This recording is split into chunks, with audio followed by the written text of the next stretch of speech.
David Bruff first came to our house in the winter of 1979. He came for one night and ended up staying 3 because we had an Oklahoma blizzard just after he arrived. Was he a good house guest? Oh, yes. David can come visit us anytime, and we promise we won't have any blizzards on the Turks and Caicos Islands. What do you know about our next award host, Mike Stevens from BR Satellite? Well, Mike did a great deal to get Northsat off and running. Another good Canadian friend of ours is Rod Wheeler, and he needed some help, and Mike was right there.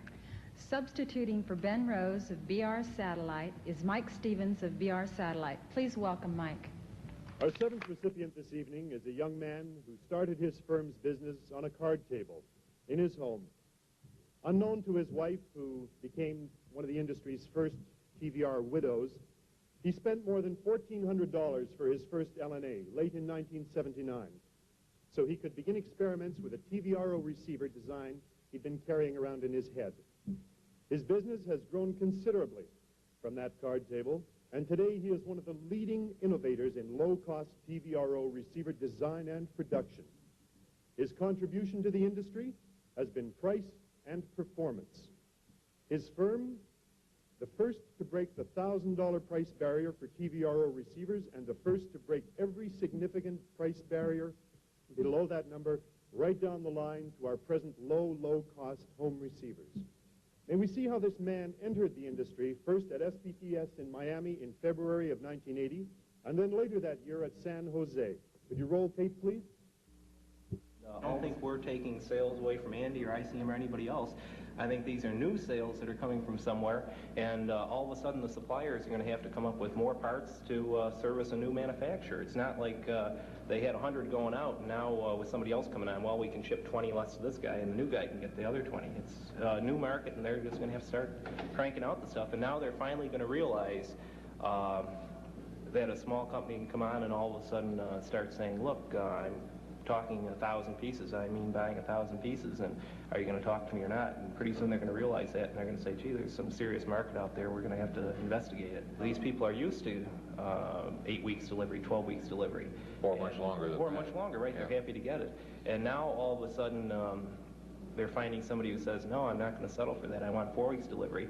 And they say, well, okay, but next thing you know, you're on the phone to another supplier, and you're working them against each other, and they're greedy, and they want to have delivered to you. So I don't think you're going to see a large mass of big companies getting into it just yet, but as soon as this legality thing is settled, I think you're going to see a bunch of them jumping in it.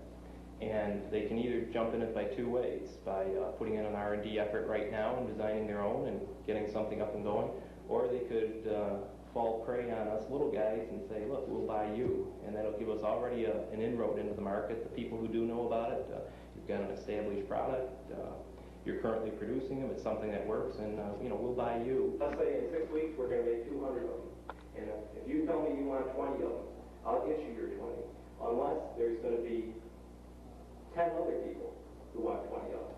That means I've got orders for 220 receivers. So instead of you getting 20 of them, I'll give you 19 of them. I think the only change you're going to see a year from now is going to be convenience. It's just going to be easier to use the receiver. And more consumer-oriented box. More consumerized. I don't want to make a pitch here, but but you see something consumerized. Yeah. And I think that's a big difference, and that's where everything's slowly heading. People are wanting something. The market's opening up for private people to have something like this, and they want something that looks like should belong to a private person and not to a cable company. John Ramsey, Mr. Sattech. You have given this industry some of the best years of your life, with many more yet to come. And we're grateful there was a John Ramsey among us back in 1979 when the first TVRO receivers were being created.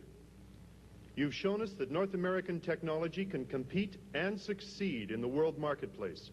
And we all owe you a considerable debt for what you have done to bring TVRO system pricing down to earth. John, could you come forward and please accept your award?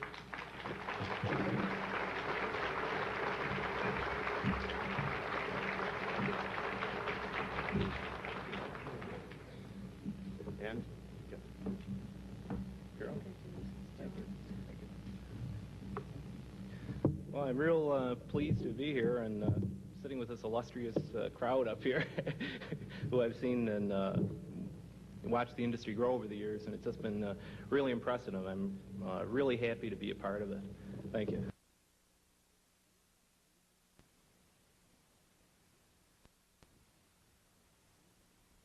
If you are new to the TVRO industry as a dealer or a soon-to-be dealer, please write down this telephone number, 305-771-0505. Call this number tomorrow between 9 a.m. and 4 p.m. Eastern Time, and we will send to you 2 copies of Coop's Satellite Digest absolutely free of charge. Coop's is twice per month, airmail worldwide on the 1st and the 15th. Find out what you have been missing tomorrow by calling for your free 2-copy complimentary set of Coop's Satellite Digest. And see you soon again here on The Bird. First of all, I want to tell you all how frightened I am to be standing up here all by myself tonight. Susan had Mary Maniaci to lean on, Coop had Bob Maniaci to lean on, and maybe I can get Carol Grabba to come and join me. Carol? Hello. Hi. What should we talk about tonight? Well, I really think we should thank Coop for his efforts in making tonight possible.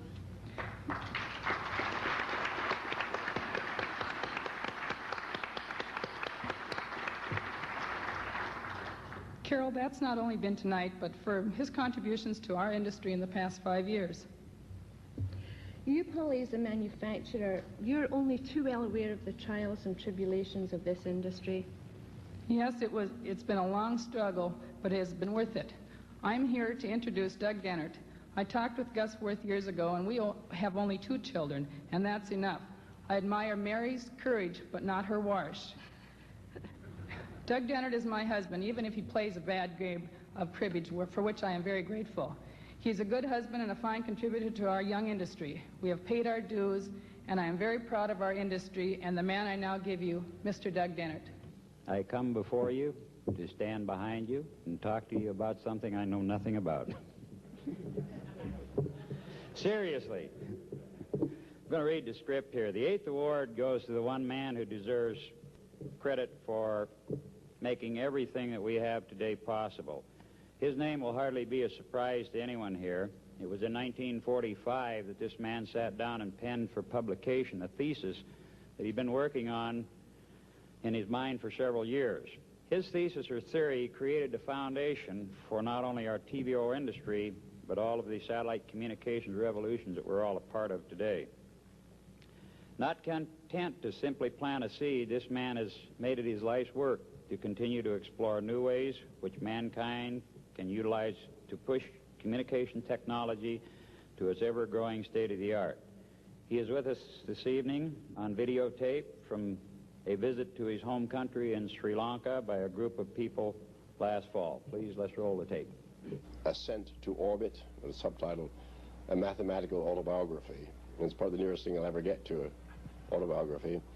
And to give the whole background of how it all happened, in fact, way back into the 1930s when I started thinking about space and writing amateur articles, and then through my Royal Air Force background, I met the radiation laboratory team, Louis Alvarez and his group working on GCA radar, and the first 3 centimeter, I still think in terms of centimeters, I don't understand these gigahertz. The first 3 centimeter radar, and 3 centimeters was quite something back in 1942. And that set me thinking about very narrow beams, and of course my interest in space, been going for a long time, and these things sort of merged together. The future of the space communications industry, are we going in a good direction is really my question. I think you're going in every possible direction at the moment, and we'll sort this out. And I mean, what is happening now, I just can't keep up with it. And when people ask me, you know, my ideas on satellite communications, I say, well, look, it's as though you said, Orville, Wilbur, how do we run a jet airline? I mean, in fact, the time frame is about right. I'm as far from the beginning of the idea back in 1945 as Orville and Wilbur were from jet airline operations in terms of technological progress. I'm back in the radio tube era. I don't even know how a transistor circuit works, let alone an integrated circuit. Is all of this technology now available at your fingertips? Is that having that kind of an impact on your life where you feel that everything you need in the world is right here? Very nearly. And in fact, I hardly leave this desk. I'm at this desk about 12 hours a day. And the only time I get away is to a couple of hours table tennis at the local club. And so I am practically housebound. And now with the modem and online electronic mailing, and as more and more people hear about this, you know, that's taking more and more time. With the 50 channels or so that Dave's fixing on my roof, how am I going to cope with that? As you can see from that last section of tape, Dr. Arthur Clark has become a victim of his own technology. Using computers, satellites, modems, Clark's work continues precisely halfway around the world from where we sit now in his home base of Sri Lanka. Mr. Clark is not with us this evening, but he's with us in his spirit, and accepting his award is another innovator from our industry. Bob Lilly, would you come and accept the award for Dr. Clark, please?